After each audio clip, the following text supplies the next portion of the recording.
I'll tell you, this is a true story. My little girl, I've got a lovely little girl. She's called Neve. Neve is at that age now where you send her up to bed and she'll do anything to get back downstairs. She's like 7 or 8 or something. And she's upstairs the other week, upstairs, and straight away she's like, Daddy, I need a drink. You've sent me to bed without a drink. So I said, okay. I took her a drink up. Half an hour later, Daddy, I need a wee. I've drank too much water. So I let her go to the toilet because I'm not Joseph Fritzl, right? Off she goes to the toilet. Half an hour later, I'm starting to get really angry. I'm sat on the sofa. I'm pissed off now. I can hear her messing around upstairs. And then she comes downstairs and she's waiting outside the living room door. And you can almost hear little cogs in her brain as she's thinking of some reason to be downstairs. Then the door opens, she walks in, past me on the sofa, off she goes into the kitchen, she comes back out, 2 minutes later, she's made herself some cornflakes, and she just walks in and goes, morning, and goes and sits down. And I weren't standing for that, cat.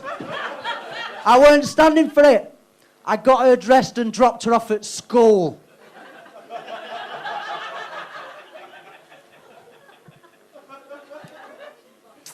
I'll tell you this last little story and then I'll get off. This is a true story as well.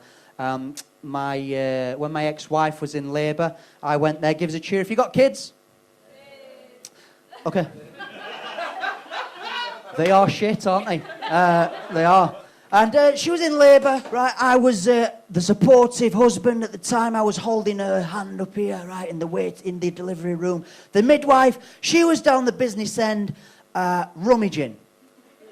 Might not be the medical term, that's exactly what was going on. Checking her cervix to see how dilated she was.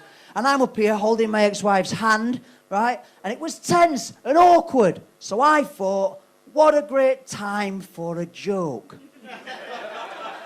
And all I said was, well, this is the closest I've ever been to a threesome.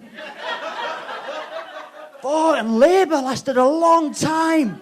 Labour lasted 18 hours with a first year. 18 hours. And I'd take my hat off. I'd take my hat off to us men because it's boring, isn't it?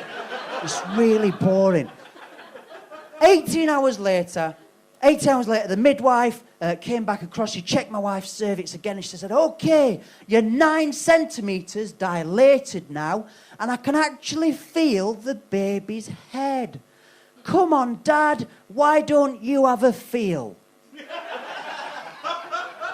Now, call me old-fashioned. I don't think the midwife's dad should have been allowed in.